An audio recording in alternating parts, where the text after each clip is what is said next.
ঢাকা ৮ আসনের সম্ভাব্য প্রার্থী শরীফ ওসমান হাদির ওপর হামলার পর শুক্রবার রাতে যমুনায় কয়েকজন উপদেষ্টা, আইনশৃঙ্খলা ও নিরাপত্তা বাহিনীর ঊর্ধ্বতন কর্মকর্তাদের সঙ্গে জরুরি বৈঠকে বসেন প্রধান উপদেষ্টা।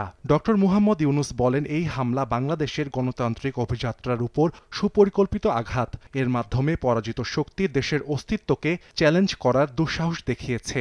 অপশক্তির আঘাত কোনোভাবেই বরদাস্ত করা হবে না।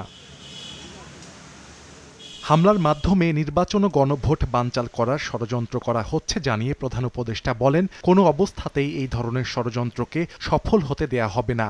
যত ঝড় তুফানি আসুক না কেন নির্বাচন বানচাল করতে পারবে না কোনো শক্তি। সভায় সিদ্ধান্ত হয়, নির্বাচনকালীন কোনো অপ্রীতিকর পরিস্থিতি এড়াতে এবং তাৎক্ষণিক ব্যবস্থা নিশ্চিতে কয়েকদিনের মধ্যে বিশেষ হটলাইন নম্বর চালু করা হবে। অবৈধ অস্ত্র উদ্ধার ও অপরাধীদের গ্রেফতারে জোরদার করা হবে অভিযান। এছাড়া উদ্ভূত পরিস্থিতি নিয়ে শীঘ্রই প্রধান রাজনৈতিক ব্যক্তিত্বের সঙ্গে আলোচনা করবেন প্রধান উপদেষ্টা। এর আগে হাদির ভাই ওমর বিন হাদির সঙ্গে টেলিফোনে কথা বলে সর্বোচ্চ সহযোগিতা ও তার চিকিৎসার সব ব্যয় বহনের কথা জানান প্রধান উপদেষ্টা ড মুহাম্মদ ইউনুস।